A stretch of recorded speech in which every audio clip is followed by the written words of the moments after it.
आज अपन देखेंगे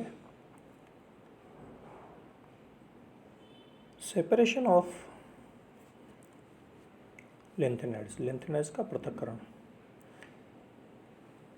इसकी दो विधि है, प्राचीन विधि और आधुनिक विधि। प्राचीन विधि में पहली विधि है प्रभाजी क्रिस्टलन, जैसे डायग्राम दिखा हुआ है कि एक बड़े टब के अंदर विलियन डाल दिया जाता है। यहाँ पर जो लेंथेनाइड्स का विलियन है उसको यहाँ पे रखते हैं, सॉल्यूशन को बाहर टब में, और इस बाउल के अंदर रखते हैं कूलिंग मिक्सचर। सपोज करो इसका टेम्परेचर है -100 डिग्री, तो -100 डिग्री के ऊपर जिसका क्रिस्टलाइजेशन होना है वो इसके यहाँ सतह पर चिपक जाएंगे बाहर। तो इस टम्बलर को बाहर निकाल देते हैं और क्रिस्टल्स को यहाँ से हटा देते हैं। तो ये एक क्रिस्टल अलग हो गया। अब इसका टेम्परेचर कर देते हैं -150 डिग्री। तो 150 डिग्री के ऊपर जिसका बॉइलिंग फ्रीजिंग पॉइंट होगा वो पदार्थ यहाँ आकर के इसके ऊपर सेट हो जाएगा। तो इस तरह से एक एक करके यहाँ से इसको सेपरेट कर देते हैं। ये कहलाता है भंजक, प्रभाजी, फ्रैक्शनल क्रिस्टलाइजेशन। दूसरा जिसका मेथड है वो है प्रभाजी अवक्षेपण। अलग अलग तरह से इसका अवक्षेप किया जाए। सपोज करो कि इसके अंदर 4 पदार्थ हैं, A + B + C + D। अब इसके अंदर एक सॉल्वेंट डालते हैं जो इसके अंदर अपना प्रेस्क्राइब है टेक्स्ट के अंदर। सपोज करो इसके अंदर NaOH डाला, तो NaOH इसमें से किसी एक को लेकर के अवक्षेपित होकर के नीचे बैठ जाएगा, बाकी तीनों विलियन के अंदर रहेंगे। तो ये एक पृथक हो गया। उसके बाद में आप दूसरा केमिकल डालिए जो इसको लेकर के बैठ जाएगा। उसके बाद में तो एक एक करके जब इसको अलग करेंगे तो वो कहलाएगा प्रभाजी, और चूँकि हम अवक्षेप करवा रहे हैं इसलिए ये कहलाएगा प्रभाजी अवक्षेपण। तीसरा जो मेथड है वो कहलाता है ऑक्सीकरण अपचयन। इसके अंदर इनके ऑक्सीकरण अवस्था को चेंज किया जाता है। सपोज हो कि लेंथेनम +2 में अवक्षेपित नहीं हो रहा है किसी एक केमिकल से, तो इसको पहले कन्वर्ट किया जाता है लेंथेनम +3 में। तो ये ऑक्सीकरण हो गया। जैसे इसका ऑक्सीकरण होगा, लेकिन ये जो +3 है वो यहाँ पर अवक्षेपित होने के लायक हो गया। ठीक है, तो ऑक्सीकरण अवस्था अलग करके फिर इसको उसकी प्रॉपर्टी को चेंज करके वहाँ पर उसका पृथक्करण किया जाता है। इसको सेलेक्टिव कहलाते हैं। सेलेक्टिव सभी काम नहीं करेंगे, जो इस मेथड में फिक्स होंगे, जो जिस मेथड में फिक्स होंगे उस मेथड से उनको सेपरेट किया जाएगा। उसके बाद में जो चौथा मेथड है वह है संकुल निर्माण। वह भी बिल्कुल अवक्षेपण की तरह से काम करता है। सपोज करो कि ये आपके पास में यहाँ पर एक कोई पदार्थ L पड़ा हुआ है। अब इसके अंदर एक लिगेंड डालते हैं अमोनिया। L भी पड़ा हुआ है और M भी पड़ा हुआ है। तो अमोनिया इनमें से किसी एक के साथ में संकुल बना करके नीचे अवक्षेपित हो जाएगा, दूसरा पड़ा रहेगा। अगली बार में दूसरा लिगेंड डालिए तो ये संकुल निर्माण हो रहा है, जो भी अपने पिछली क्लास में पढ़ा।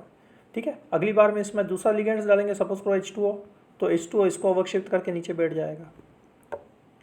तो संकुल निर्माण करके इसमें एक एक लेंथेनाइड्स को यहाँ पर सेपरेट किया जाता है।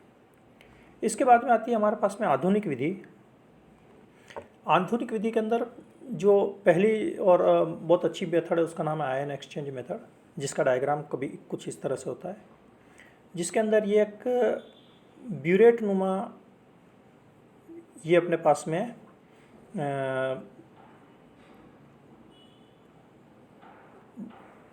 ये होता है पॉट, और इसके अंदर ये स्लिट लगे रहते हैं जिसको कॉलम कहते हैं। इस तरह से ये ब्लैक जो बता रखे हैं ये कहलाते हैं कॉलम, और इनके ऊपर ग्लास वूल डालते हैं, और ग्लास वूल के ऊपर एक पदार्थ डालते हैं जिसको कहते हैं रेजिन। ये जो रेजिन है, ये रेजिन इनका मुख्य चीज़ है। रेजिन यहाँ पर एक रेजिन डाला R1, यहाँ पर रेजिन डालेंगे सपोज करो R2, अलग अलग केमिकल्स। इन रेजिन का काम यह है कि इनमें से जो और ऊपर से डालेंगे और सॉल्यूशन, इनमें से किसी एक आयन को पकड़ करके यह अपने पास में रोक लेगा। तो एक यहाँ रुक जाएगा, एक यहाँ रुक जाएगा, अगर कॉलम और है आपका तो एक यहाँ रुक जाएगा, जो नहीं रुका वो बाहर निकल जाएगा। अब इन रेजिन को उपयुक्त विलायक में डालते हैं तो जो आयन लेंथेनाइड आयन इसने पकड़ रखा है वो वहाँ पर यह छोड़ देता है। तो एक एक करके यहाँ पर सारे पदार्थ आपके अलग हो जाते हैं, इसलिए इसका नाम पड़ता है आयन एक्सचेंज। अब इसके अंदर अगर यहाँ पर और सॉल्यूशन की जगह यहाँ पर गैस डाल दी जाए अलग अलग gas, for example oxygen, nitrogen, carbon dioxide, जो भी उनके लिए उपयुक्त है, वह गैस इसमें से एक एक को पकड़ करके बाहर करेगी, तो उसको अपन कहेंगे गैस क्रोमेटोग्राफी, जो कि आगे चल करके आएगा अपने पास में, उसका नाम है गैस क्रोमेटोग्राफी। दूसरा जो मेथड है इसके अंदर वह है विलायक निष्कर्षण। विलायक निष्कर्षण भी बिल्कुल इसी डायग्राम के तहत पे चलेगा कि ये जो डायग्राम है अपने पास में, इसके अंदर सारे कॉलम्स नहीं बना करके यहाँ पर एक ही कॉलम होता है और सभी लेंथेनाइड्स यहाँ रख लिए जाते हैं, L1, L2, L3, और ऊपर से सॉल्वेंट पहले A डाला जाता है। सॉल्वेंट A इनमें से किसी एक को पकड़ करके नीचे चला जाएगा, तो ये सेपरेट हो गया। फिर इसके अंदर सॉल्वेंट B डाला जाता है, B किसी और को पकड़ करके नीचे चला जाएगा। तो एक एक करके जो पदार्थ यहाँ पर अलग होंगे, सारे क्रोमेटोग्राफी कहलाते हैं, ठीक है ना। तो ये प्रोसेस भी कहलाएगा आपका सॉल्वेंट एक्सट्रैक्शन, कि सॉल्वेंट की जरिए किसी चीज़ को सेपरेट करना। जो तीसरा मेथड है इसका, वह है पेपर क्रोमेटोग्राफी। इसके अंदर एक इसका पेपर आता है क्रोमेटोग्राफी का, उसको हैंग किया जाता है। इसके अंदर ये पेपर क्रोमेटोग्राफी की टेक्निक भी क्रोमेटोग्राफी टेक्निक है, लेकिन इसका ये है कि इसके अंदर पेपर के ऊपर हर पदार्थ के चलने की दर अलग अलग होती है विशिष्ट सॉल्वेंट के अंदर। तो उनके सॉल्वेंट का चलन करके इसके अंदर पदार्थ डाले जाते हैं। तो जो पहले तेज चलेगा वो पहले अलग हो जाएगा, जो धीमे चलेगा वो बाद में अलग होगा। तो इस तरह से ये सब मेथड्स काम में लिए जाते हैं, ठीक है। ये सेपरेशंस के मेथड्स हैं, ठीक है। Thank you.